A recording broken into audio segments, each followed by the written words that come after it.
Do you care how I'm sitting right now? No. All right. Ready? Today is Friday, July 1st. Kay Wagner is talking with Dr. Bob Witte, a retired internal medicine physician with a subspecialty in medical oncology. Welcome, Dr. Witte. Good to have you here. Thank you. Good morning. First of all, why don't you tell us about your family history, where you grew up, the education and training? Okay.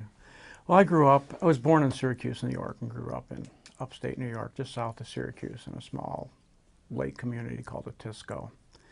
Um, my folks moved to the industrial plain of Illinois when I was in high school, and I've just about forgiven them for that about now, because we went from lakes and skiing and country to, well, areas like west of Chicago and north Illinois. But the upshot of that was that I met my wife.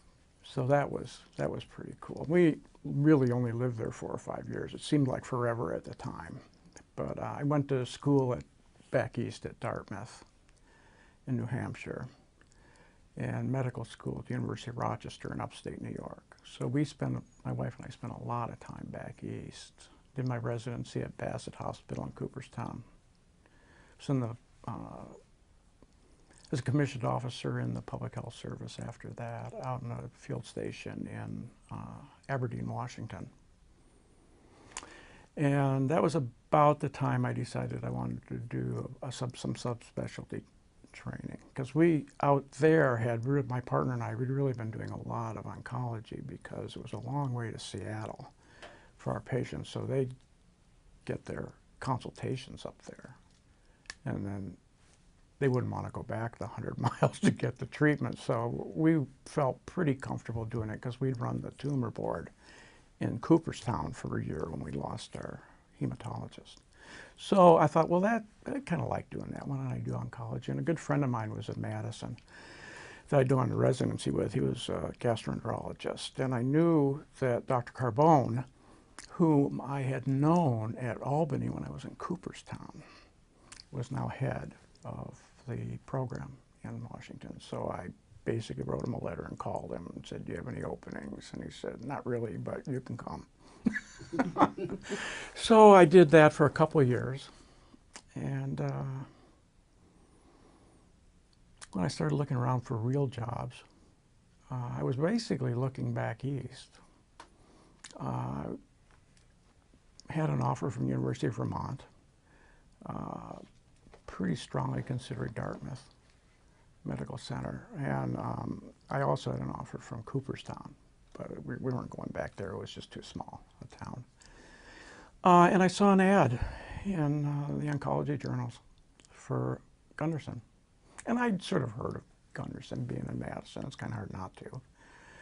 But I really didn't know too much about it. And at the time, my three things I was looking for was ability to teach, finish some research projects that I'd started, and be involved in clinical research, and of course have a practice.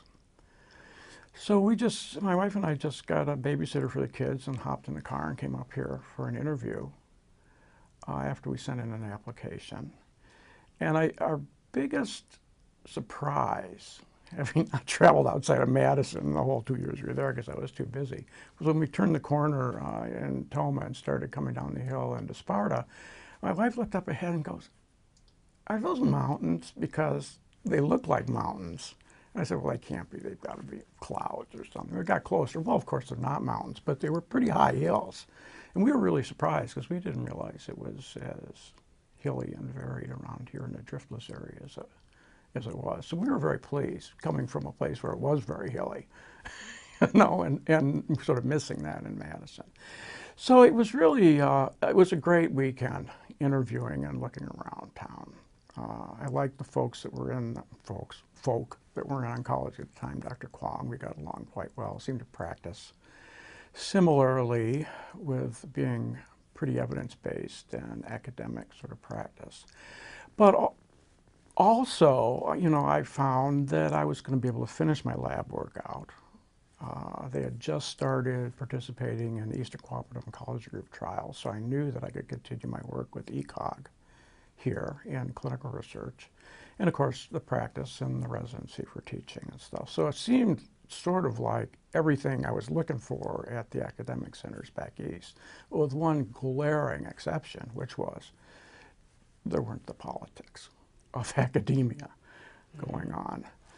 So we, all the way home, went over the pros and cons and decided, well, if they wanted us to come, that we would. And Adolf called me, I don't know, midweek and had an offer.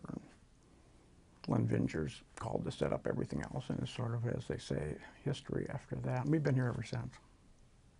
It was the right decision? Yeah, I think so, because it was true to what we'd wanted. I really had everything that I had set out that I thought I wanted to do professionally, and more. I mean, I had never had any interest in being an officer of the medical staff or things like that, or on the board of anything. I was completely not interested in that, but you know, with not being able to say no, no, I ended up doing all of that stuff. I ended up having a fairly big role in the Eastern Cooperative Group, which was almost unheard of, not being from an academic university center. I was on their scientific advisory board. I was on the board of the cooperative group. I authored 25 studies. So it was really way more than I ever anticipated. And then Dr. Overholt stepped down.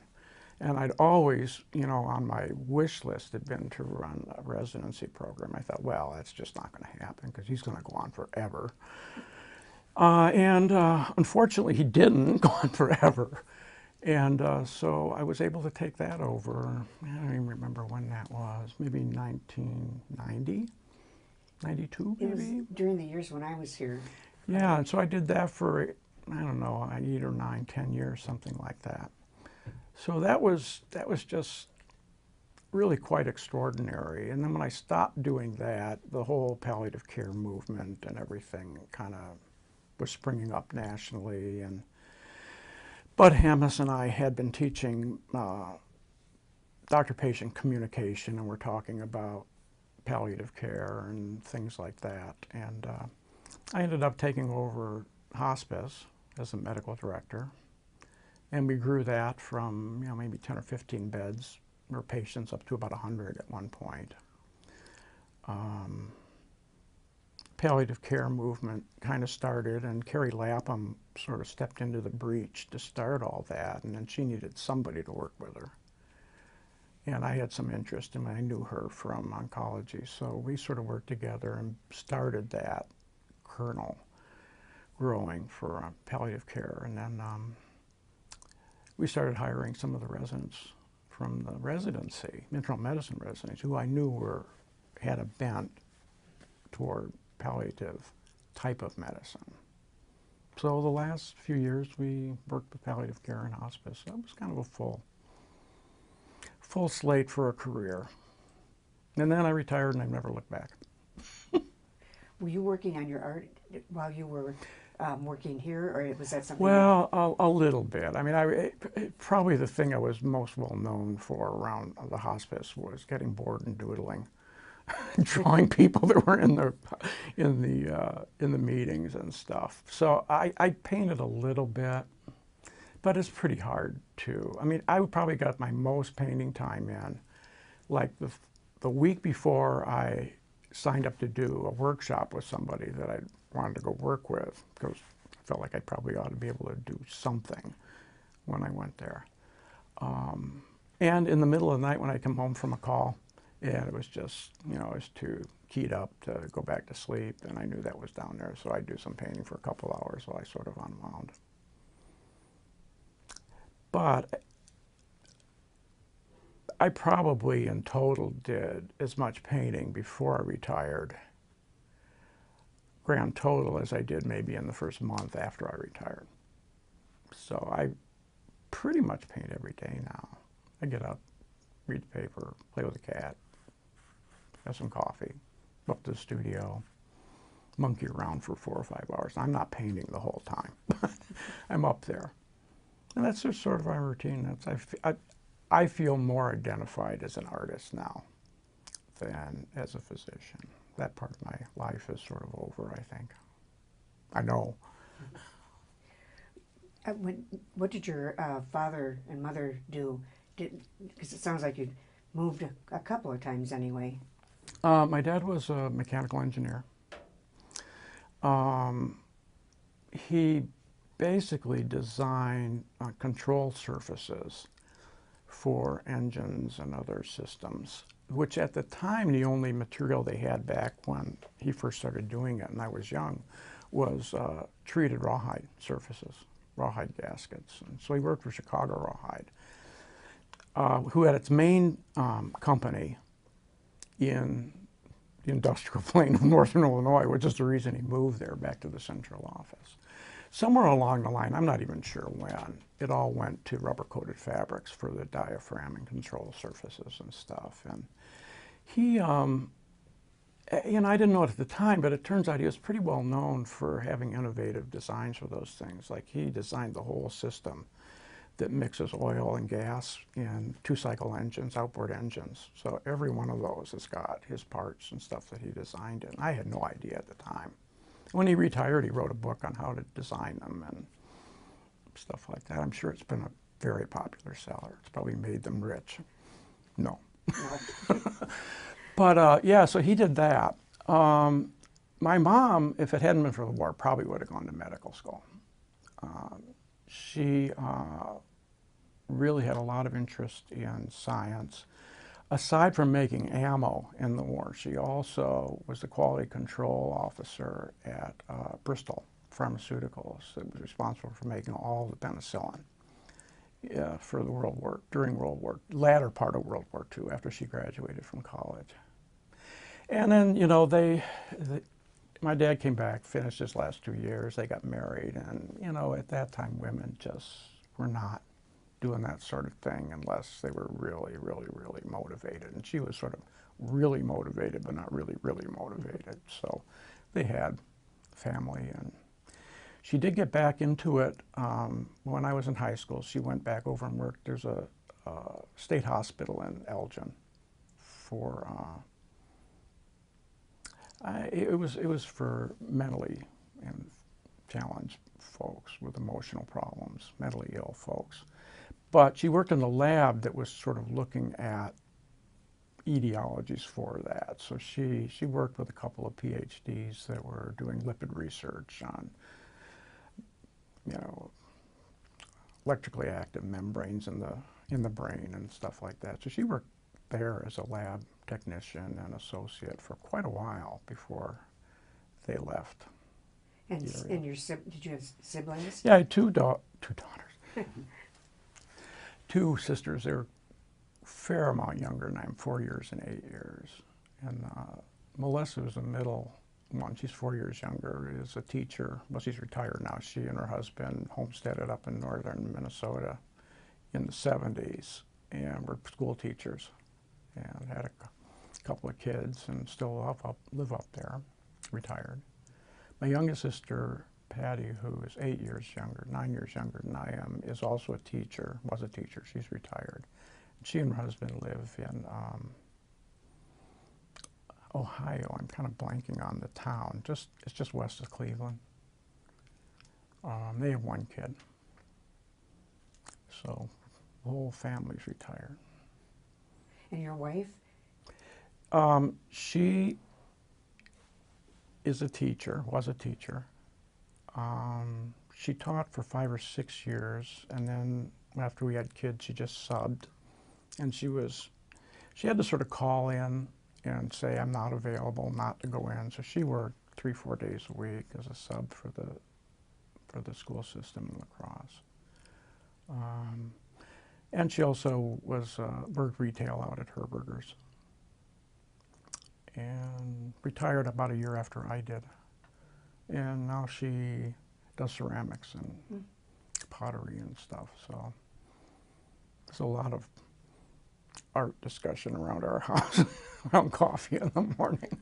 And your children? We have 3 kids. The oldest, Amanda, was a chef in Seattle for a long time.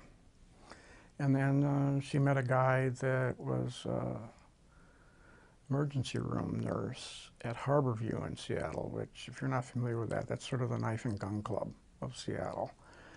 And she sort of got a bug to maybe she ought to be a nurse. And, you know, about a month before she made that decision, if you had asked me if she had a considerate bone in her body toward helping people, I would have said no. I would have been completely wrong, because she's just taken off. She's been a labor and delivery nurse now for about 8 years and really likes it. At Harborview? No, they're, well, she was a Swedish.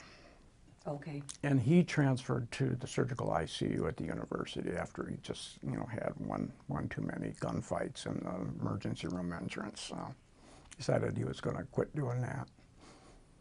And they've been doing traveling nursing now for 6 months. They were down in the Bay Area for 3 months. Now they're back in Seattle for the summer and are planning on going up to Alaska in the winter. I'm not sure about that timing. Our middle kid, Ben, is the one that has the children. He has 3 kids. And he's a fiber optic technician up in the cities. And our youngest kid has had his share of trouble. He's also doing fiber optics out in Portland, which was actually the job my other son had when he moved to the Twin Cities.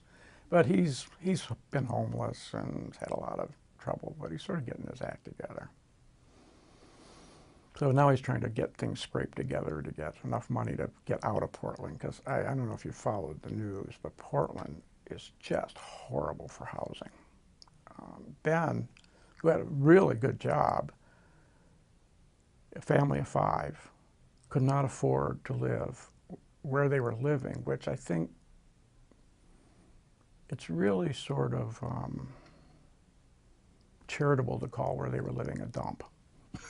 Really? It was just, it's a bedroom and a half. There was mold in the kitchen. Some of the plumbing didn't work. It was horrible, and it was costing them, I don't know, $1,400 a month to live there, and going up, which is why they moved. That's interesting. I didn't know that about Portland. I like the city, but I didn't realize it had that. Yeah, it's, my youngest son still lives there. He lives in a van in the Y parking lot, and he does custodial work for the Y in exchange for using their restroom and showers and stuff like that while he goes off. And so he gets up and does that and goes and works his fiber optic shop and comes back to the van. And it's a really interesting life. Different times we live in now than when we were growing up, I think. Well, it sounds as if he's trying to get his act together. Yeah. He's been drug dependent in the past, which a lot of folks in that situation have been, and it's been difficult. I mean, you only have to know somebody that's been in that situation to know that it is an illness. And we're just, a society, just are not treating it correctly. I mean, we're starting to think about it the right way. Right. But we got a ways to go. Was there a particular mentor or role model moving on into some other things who inspired you?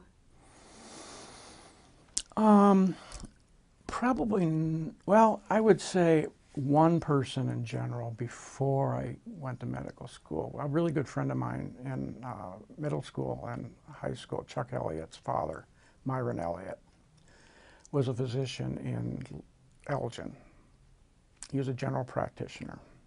And I always admired him for being level-headed and smart, tough but fair. You know, we'd go over there and he would put up with none of our nonsense, which was sort of disappointing in one way, but sort of probably good in another way. But halfway through high school, he decided he wanted to be a cardiothoracic surgeon. And he put enough money away, so he went in to, I don't know, Loyola or someplace in downtown Chicago and did a residency in cardiothoracic surgery for 5 years, right in the middle of all that. And he would have Chuck and I come down to watch him operate and go on rounds and stuff. So I really admired him.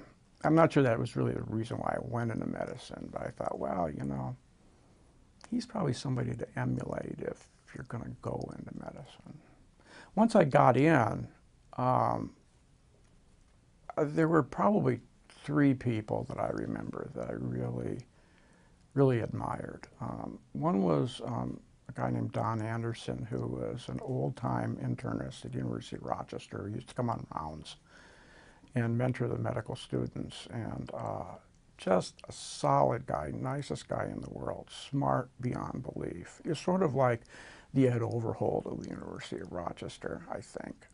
He used to have the medical students out to his house for dinner, and it was just really a good guy. There was a cardiologist at Rochester, Jules Cohen, who I worked with on one-on-one on a couple of rotations. And he was still very much a general physician and a cardiologist. He would take me down to go rounds at the VA in Bath, New York. And we'd just see stuff you could not believe come out of the hills of upstate New York into there. And his knowledge was incredibly broad. I was very impressed by that and felt if I was going to be a doc, I wanted to know a little more than just my subspecialty if I did one. And then there was another fellow that was almost exactly of the same ilk in Cooperstown, Bob Sousa, who would actually study up and learn enough about other things that he would sort of teach the cardiologist a new way to do things. We had a couple of stodgy cardiologists at the time at the place, and he would convince him about there was more to treating heart failure than Lasix and stuff like that. So those folks really, I think, told me what I would feel like I'd want to be if I got into medicine, which I ended up going into medicine. Did you have other choices in your mind of other, like engineering? No. No. No. I can't even tell you when I made the decision. It was just something it just sort of was obvious to me that that's what I was going to do. How about internally when you were working here? Was there somebody that inspired you or you felt was a mentor? No, I don't think so. I think Sig Jr. probably came closest. You know, I didn't have that much interaction with him because he was a surgeon and I was an internist, but both he and Dr. Eric were good to me. I mean, you know, I was, you know, a cog in the wheel as far as I was concerned here. And they always took the time to stop and talk and send me consults and stuff like that. So I guess along that line, probably those two. I really liked Adolf, Ed Winga. Mm-hmm. But I wouldn't say, you know, much more than that, really. How many clinicians were here when you started? You know, I saw that question on there, and I think in the whole system there was about 180. Did they assign you a number? Yeah, I was trying to remember what it was. For some reason, 186 strikes in my mind, but that may be, I don't know, that might be my waist size for all I know. Well, I think when we get the new history book, which is in process of publication, that they'll fill in some of the blanks because the old history book doesn't take in, you know, you're still working as far as, you know, the history book shows, so Mm-hmm. that'll fill in some of the blanks too. Oh. But did you have any difficulty or coming to a place that was at least at one time family run, but with a lot of the Gunderson family working here? You mean like feeling like an outsider or something? Yeah. No. No. No. Maybe I was just naive, but I never felt any of that idea. I just felt like I was here to do a job, and they welcomed me and made it easy for me to get started. And once I got started, I was just off and running. How has internal medicine and medical oncology evolved in your career? Structurally or knowledge-wise? Or Knowledge-wise, structure-wise, technology-wise? I think structure-wise, I think the biggest change, I think, came about by who was doing what in the department. When I first came here, all of the internists, whether they were subspecialists in internal medicine or general internal medicine physicians. All really were sort of one big jolly, I use that term advisedly, family. And by that I mean that everybody took general internal medicine care. Everybody staffed general internal medicine inpatient service. Everybody staffed walk-in clinic. That seemed to a lot of us like a really poor use of subspecialty trained doctors, to take them out of a clinic where there were piled up patients waiting to get in, you know, in lieu of sending them off to take care of internal medicine patients in the hospital and down in walk-in clinic to take care of God knows what was going to come in that day. And we finally won the day in terms of just of getting out of the walk-in clinic, not necessarily internal medicine stuff in the hospital. When I took over the internal medicine residency from Dr. Overholt, one of the things that I thought would really be better was to admit everybody to general internal medicine and have the subspecialists do consultation services. Because everybody had their own inpatient service at that time too. So the subspecialists were doing their subspecialty inpatient services that had their own patients, and on alternative months would be doing general internal medicine staffing as well. As you can imagine, that went over like a lead balloon at the time, you know, and I was uniformly vilified by general internal medicine for dumping on them and stuff like that. Well, it took about another 3 years before they decided that was a good idea. And so I think that's the biggest change structurally, is the subspecialists were no longer doing a lot of general internal medicine. We were able to concentrate on their own area of expertise, which was good because the need for them was great. And they were off doing other things while, you know, the queue piled up for new patients to get in to see them. So I thought that was good. In terms of oncology, I think the biggest change I saw was the advent of biological treatments. Our understanding of the genome and what causes cancer at a real molecular level, I think, was improving. So, you know, we were able to just start when I retired to pick out little mechanisms within the cell that we could manipulate to the cell's disadvantage without really doing significant harm to the rest of the patient. So, and I haven't really kept up with it since I've retired, but I do know that, you know, it almost seems like there's a new biological a week coming out, and they're getting very specific treatments. When I left, we had a few biologicals we used for colorectal carcinoma along with chemotherapy, but now it's pretty standard for folks to do it with non-small cell lung cancer. So I think that's been the biggest change probably in the treatment of cancer patients. And technology, of course, has affected everybody. How has it affected oncology? I don't really, I mean, other than the new treatments, I don't think I'm not sure I could say anything other than that. And of course, I've been gone for 6 years now. That's sort of like, I don't know, a century in technology time, isn't it? That is the truth. Well, you talked a little bit earlier about your involvement beyond your clinical practice with the internal medicine residency. Do you want to go into a little bit more detail, boards and or committees, research, outreach services, that type of thing? Yeah, probably aside from some of the research stuff that I did and the teaching and that, some of the other administrative things I did was I'm thinking it was probably about 86 or 87 that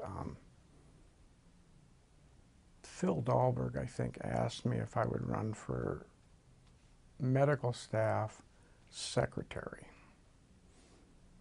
And of course, I said yes, and you know, no one ever said no to those sort of things. Probably should have said no, but I didn't. So I did 2 years of that, and then it was just sort of an unwritten rule that after you did that, you were automatically on the slate for medical staff vice president. And once you were vice president, you actually were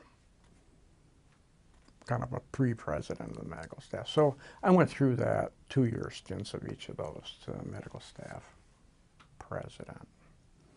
About halfway through there, I was elected to the board of governors. What else?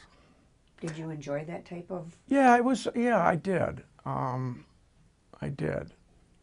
I didn't think I would, but it was nice to be able to add your 2 cents to what was going on. Didn't always get your way. Rarely got your way, but at least you could voice concerns that other folks had.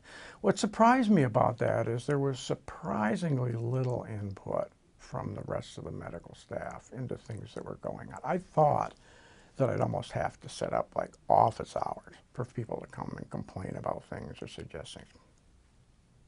Nah, nothing. Really? But yeah, it was good to be involved in that. I was on when we joined in, when we put the hospital and the clinic together. Still not sure that was a great idea, but I think it's worked out okay in the long run. At the time, very rough. It was painful. Yeah. Yeah, well, you were, Yeah. you were there then. Yeah, and, you know, I mean, there were different personalities involved, and there was, you know, duplication of staff on both sides, and somebody had to go and somebody had to stay, and I'm still to this day not sure we picked the right ones.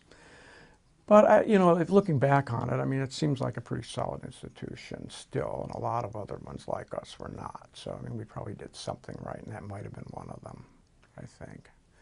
But it was tough. And there's still, I mean, you still talk to people who still identify as being a Lutheran Hospital employee or a Gunderson Clinic employee. You know. I think the neat thing, though, is that we all have a similar special feeling for the institution, whether we were clinic or hospital. Right. That's what I hear, Mm-hmm. and I know that's how I feel about it. Mm-hmm. Somehow we all came out of it. Lots Yeah. of people left during that time. Yes. But people were asked to leave. Yeah. Yeah. So anyway, I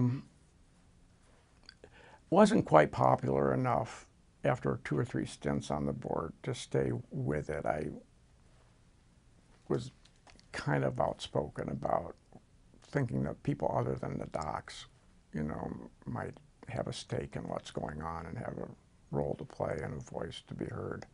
And that didn't go over real well, certainly not in the majority, so I was sort of voted off after, I think, maybe 3 terms on the board. And I just went back being the program director, and I guess the only other extracurricular thing I sort of remember was probably, when did I retire? 2010. Maybe 2004 or 5.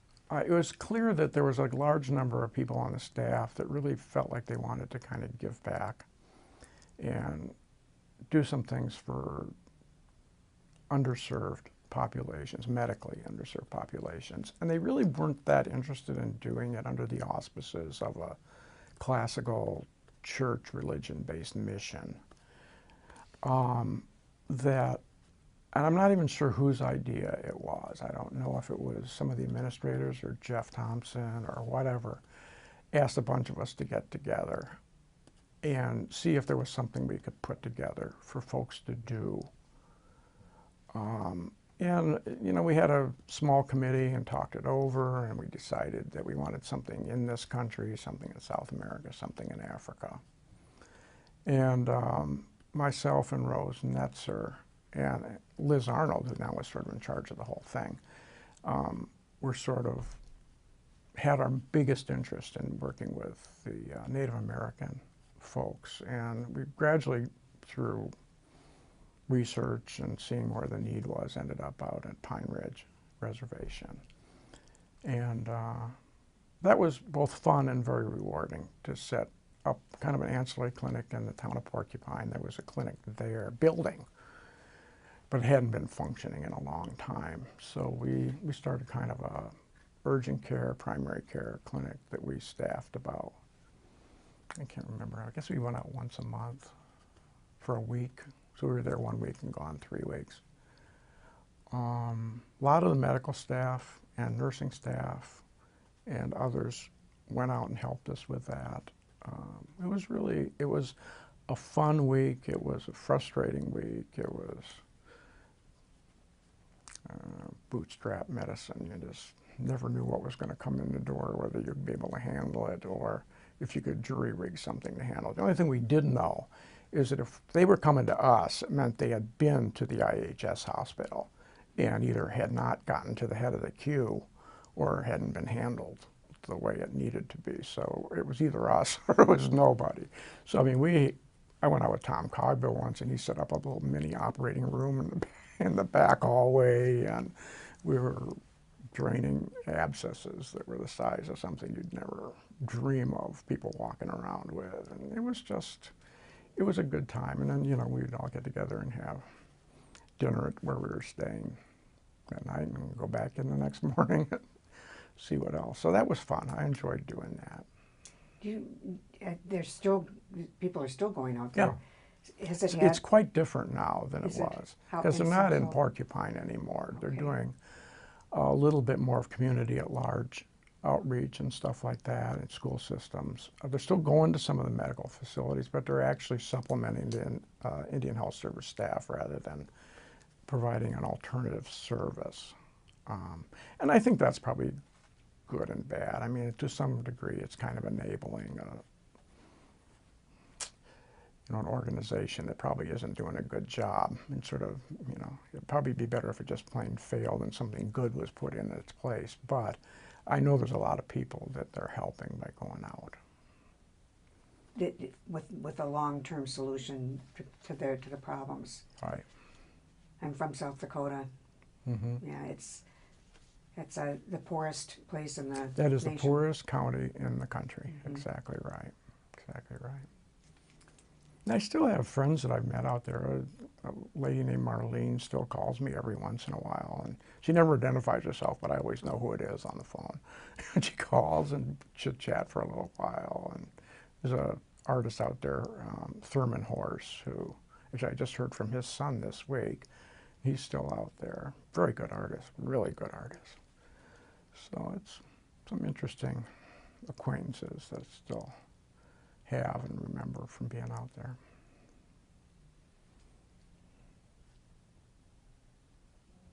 How did medical education and research, you've talked about this a little bit, how did that affect or enhance your clinical practice? Well, there's no question in my mind that an organization that takes on the task of teaching has an obligation and generally does stay up to date. It's really rare that you find an educational institution to fall behind in the science and the forefront of treatments. So I think having an educational system in an organization like ours is really pivotal to them remaining relevant and up to date and at the cusp of medical care. Medical oncology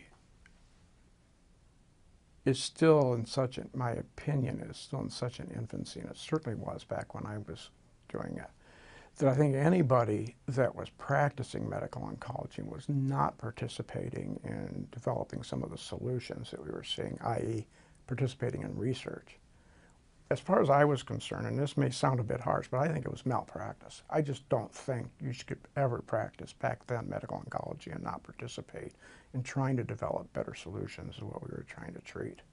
But there were a lot of people that were just in it for setting up chemotherapy mills and making money, and that may be unfair to some of the folks, but I don't think it's unfair to some others either. So I felt very strongly that you should not be practicing medical oncology without participating in developing some of the solutions. So I would not have practiced in a place that did not participate in clinical research at that level.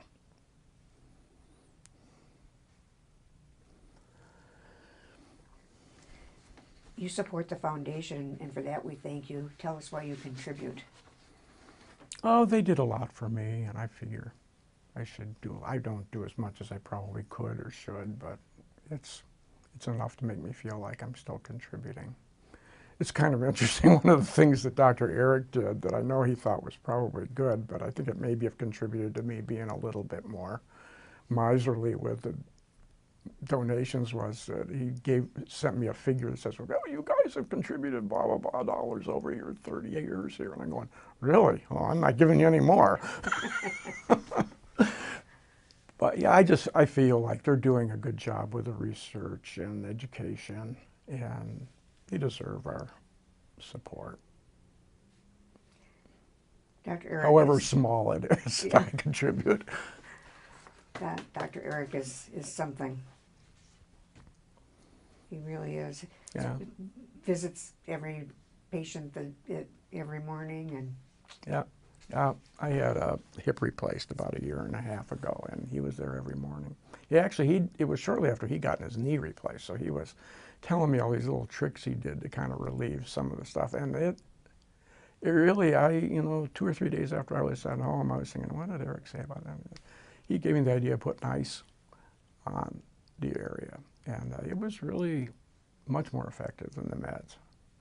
So he said, do the ice for 2 or 3 days and then switch over to a heating pad. He was right. So he not only visited, but he also was practicing medicine, a rascal. thinking back to your tenure at Gunderson, what would your colleagues say that you're known for? I don't know, probably just good medical care. What should you really be known for? Or what Probably the same. Okay. I think I was first and foremost a clinician. There was only one reason that we were here, and that was for the patients and their families. Do you have a favorite story about Gunderson? Personal memory in terms of patient who changed you, best day, worst day, wake up call? I can't say that I really do. I hate to disappoint you on that, but I don't really have a lot of stories. I mean, some of the ones I remember have absolutely nothing to do with medicine or anything. I mean, we used to have, this is Otto's going to roll over in his grave here in a second. We used to have these staff meetings on the second floor lobby of the clinic when we were small enough, and Sig would present the report of where everything was with the clinic, and Roger would tell us how we had one foot in the financial grave and the other on a banana peel every month, and we go through all that, and we had sandwich material and stuff in behind the bar where people went to get their lab drawn. Well, there also was beer and alcohol and stuff. Things were much different back then. And Adolf would always sit back behind there, kind of having a sandwich and stuff. And someday, somebody said something that, it must have been he just disagreed with, or he disagreed with it, and he thought it was ludicrous. Because you heard this huge guffaw behind the bar over there. And all of a sudden you just saw these sandwich remnants spewing across the room. And then he started ranting and raving about something. I'll never forget that. I don't know if you had that in mind, but I remember him doing that. He felt very strongly about some things. And if he had his mouth full of something, it was still coming out. Oh, that's funny. Oh, any words of wisdom to offer a young physician coming into the field? I don't know. It's hard because things are so different now. But the thing that bothered me a lot and probably made me decide to not practice anymore, aside from the fact that I was getting older and there were other things I wanted to do, was there seemed to be a shift. I mean, I interviewed all of the residents that came here and applied to do postgraduate training when I was in the residency, and there was a shift toward the end of my doing that from how many patients am I going to get to see? Am I going to see enough things that I'm going to be prepared for the rest of my practice life? are the nurses going to be helpful for me, blah, blah, blah, blah, blah, all things you'd like to hear, to do I have to have all those days of call? What is the salary? How many vacation days do I have? Is there a contract that spells all that out? Well, that sort of bothered me. And then it was clear that I was on a completely different level of things from even my younger colleagues in palliative care, who I knew that I had to get out when I was sort of nominally their department chair. And they would come in with complaints, which I wanted to hear and see if I could help them with them. And the complaints were starting to come in that were, I remember one very vividly where somebody came in and was complaining that things had gotten so bad that on their night on call, they weren't getting home until after 6 p.m. to eat dinner with their family. And I'm thinking, you know, I've been here almost 30 years, and I never got home by 6 p.m. to eat dinner with my family when I wasn't on call. And I think there's a funny emphasis going on. And these were people I knew were really dedicated to taking care of their patients and were very sensitive to their needs, both emotional and social as well as medical. I'm thinking, man, there's just something wrong here. So I guess if I had to say something, sounded like the old fart, concentrate on your patients and their families. Don't be so concerned about yourself. You know, you're going to do okay. Make sure that you know, have all the things you need for your own family. You know, don't disregard them, but don't be so concerned about how much money am I going to make and how many nights of call am I going to have. Just be there for the people that trust you enough to both be your spouse and your kids, but also your patients and their families. It's in the long run, looking back on it, it's going to be so much more important to think about and remember than, you know, whether you got that extra 10% in your salary check, you know, 10 years ago, or, you know, that sort of thing. At least that's my take on it. Do you think it's a generational thing? I don't know if it's generational. I don't honestly know. I hate to pigeonhole things like that. Yeah. But it was definitely, I mean, there were things that we would be upset if we didn't get enough admissions on our call night as a resident to learn something. We would think it was just a wasted call night if we ended up getting very little work and a lot of sleep. You know, because we were investing 3 years in the rest of our career. That ain't the case now. I can tell you that. That would be the gold ring not to have a call night where you didn't get called. Anything else you'd like to share? What else are you doing in your retirement besides your art? Do you get to travel? Oh, Joan and I are not real big travelers. We travel around the country a bit. We like road trips. So we travel down to the Southwest in the winter and go out to Seattle and see the kids once in a while. Usually drive all those places. We both play golf. Cliched as that is for a doctor who's retired who plays golf. But we both like it, have played golf forever. From our earliest dates, we were playing golf. Her dad taught her how to play and basically taught me to. And when we go out in the winter to a little sleepy desert town in California, we play golf almost every day. So we do that. We have our art. She has her ceramics and pottery, and I have the painting. Both read. And now the grandkids are close enough we can go up and see them. When they were out in Portland, we hardly ever saw them. But we see them quite frequently now up in St. Paul. So, at the end of the day, I was telling Jay earlier, at the end of the day, I may not necessarily be able to tell you what I did, but I felt like I did what I wanted. Life is good. Yeah. And like I said at the beginning of this, frequently to almost all the time don't know what day it is. That's kind of a good thing. Weekday. Yeah, yeah. Well, thanks again for coming in. Thanks. Anything else that you want to add as part of your? No, Your- I don't think so. I think Okay. we've covered what I thought we would and then some. So I appreciate the opportunity. Thanks, Kay. Absolutely. Thank you. Thanks.